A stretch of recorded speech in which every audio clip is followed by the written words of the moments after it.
శ్రావణ శుక్ల పౌర్ణిమ 9వ తారీఖు రాబోతుంది. శ్రావణ శుక్ల పౌర్ణమి రోజు మనకు ఎంతో మంచి ప్రశస్తమైనటువంటి రోజు. ఎందుకంటే పౌర్ణమి, శ్రావణ మాసం, శ్రవణ నక్షత్రం ఆ రోజు పువ్వు వికసించినట్టుగా జీవితంలో ప్రతి ఒక్కటి వికసిస్తుందని చెప్పి శాస్త్రం. ఆ రోజు మనస్ఫూర్తిగా చేసేటువంటి ప్రతి కార్యం వికసిస్తుంది. ఆ రోజు చేసేటువంటి ముఖ్యమైనటువంటి విషయాల్లో ముఖ్యంగా రాఖీ పండగ ఆ రోజు ఉంది.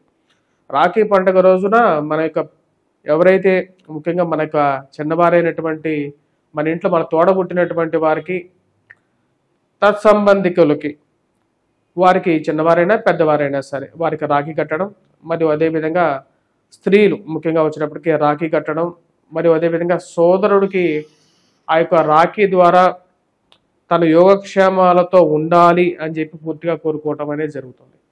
ఈ యొక్క శ్రావణ పౌర్ణమి రోజు ముఖ్యంగా వచ్చినప్పటికీ రాఖీ పౌర్ణమి రోజు వచ్చినప్పటికీ చేయాల్సినటువంటి పనుల్లో ముఖ్యంగా వచ్చినప్పటికీ అమ్మవారిని పూజించడం, అదేవిధంగా నివేదన చేయడం, ఆ నివేదనతో పాటు వచ్చినటువంటి తమ్ముడికి లేకపోతే అన్నకి కానీ బంధనం కట్టడం.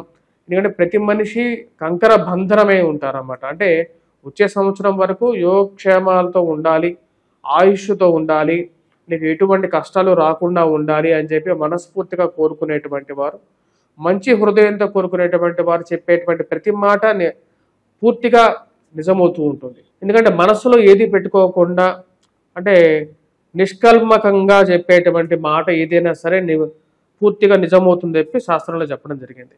అదేవిధంగా వచ్చినప్పటికీ ఆ యొక్క పసుపు కుంకుమలో అదేవిధంగా అక్షతలతో దీవించి మనకన్నా చిన్నమైనటువంటి వారితో లేకపోతే దీవెనలు తీసుకొని ఆ యొక్క హారతులు కళ్ళకద్దుకి మరి వారు సుఖ సంతోషాలతో ఉండేటువంటి పూర్తిగా మనస్ఫూర్తిగా దీవించేటువంటి రోజు. ఈ రోజున వేదాలు చదివేటువంటి వారు ముఖ్యంగా ఉపకర్మలు చేయటం అనేది కూడా ఉంటుంది. అదేవిధంగా యజ్ఞోపవీత ధారణ చేసుకోవటం కూడా చాలా మంచి దినంగా కూడా చెప్పడం జరుగుతుంది. యజ్ఞోపవీతాన్ని మార్చుకోవటానికి కూడా ఈ యొక్క శ్రావణ శుక్ల పౌర్ణిమకి ఎంతో విశిష్టమైనటువంటి రోజు.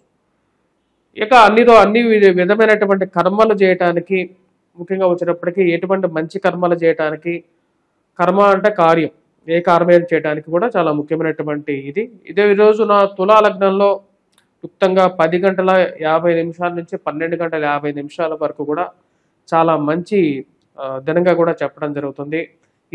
ఇదే రోజున హయగ్రీవ జయంతి అనేది కూడా ఉంటుంది. హయగ్రీవుడు వచ్చినప్పటికీ శ్రీ మహావిష్ణువు. హయగ్రీవుడు ఇక్కడ ఒక రాక్షసుడు ఎవరైతే అమ్మవారిని వరం అమ్మవారి గురించి చేసినటువంటి ఏదైతే తపస్సును మించి అమ్మవారు ప్రత్యక్షం అవడం జరుగుతుంది. అమ్మవారిని ఏమని వరం కోరుకోమన్నప్పుడు ఈ యొక్క రాక్షసుడు తనకి మరణం లేకుండా వరం ఇవ్వమని అడుగుతారు. అప్పుడు అమ్మవారు నీకు మరణం లేకుండా వరం ఇవ్వడం కుదరదు, ఇంకొక వరం కోరుకోమన్నప్పుడు నాకు గుర్రం తలతో ఉండేటువంటి ఒక మనిషి ద్వారా నాకు మరణం పొందేటట్లుగా వరం ఇవ్వమని అడుగుతారు. అప్పుడు సరే అని చెప్పడం జరుగుతుంది అమ్మవారు.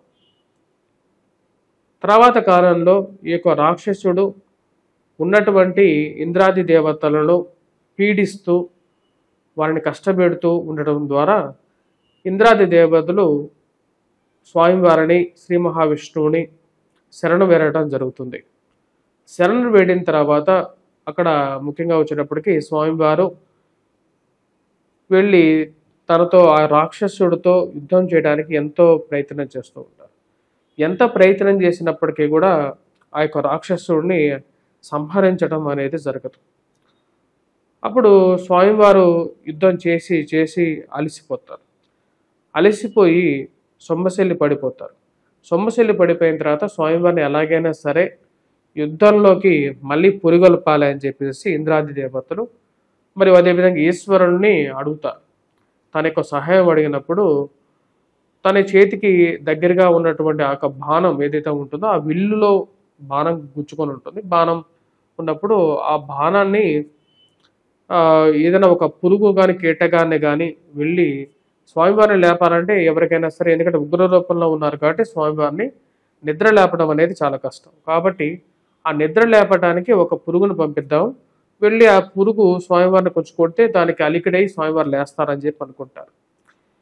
సరే స్వామివారి దగ్గరికి ఒక పురుగును పంపిస్తారు. ఆ పురుగును పంపించినప్పుడు ఆ పురుగు వెళ్ళి స్వామివారికి చేతిని కుడుతుంది. ఆ చేతిలో ఉండేటువంటి వింటి నారం ఏదైతే ఉంటుందో వింటి నారని స్వామివారు వదలటం, ఆ బాణం వెళ్ళి స్వామివారికి శిరస్సును ఖండిస్తుంది. శిరస్సుని ఖండించినప్పుడు ఆ యొక్క శిరస్సును తీసి గుర్రపు శిరస్సును పెడతారు. అప్పుడు గుర్రపు శిరస్సుతో కలిగినటువంటి స్వామివారు యుద్ధం చేసేసి స్వామివారు గెలవడం జరుగుతుంది. ఇదే హయగ్రీవ జయంతి. హయగ్రీవ జయంతి జరిగింది కూడా వచ్చినప్పటికీ మనకు శ్రావణ శుక్ల పౌర్ణమి రోజు జరిగిందనమాట. సో ఆ యొక్క రాక్షసుడిని వధించడం ద్వారా స్వామివారు ఈ యొక్క భూమండలాన్ని పరిరక్షించారు అని చెప్పి శాస్త్రం చెప్తోంది. అదేవిధంగా ఉపకర్మలు చేయటం, వేదవచనం చేయటం ఈరోజు చాలా ముఖ్యమైనది. ఎవరైతే మంత్రోపదేశం తీసుకోవాలనుకుంటున్నారో మంత్రోపదేశాన్ని కూడా తీసుకోవటానికి ఈ యొక్క శ్రావణ శుక్ల పౌర్ణమి అనేది కూడా చాలా మంచి తిథిగా కూడా చెప్పడం జరుగుతుంది. స్వస్తి.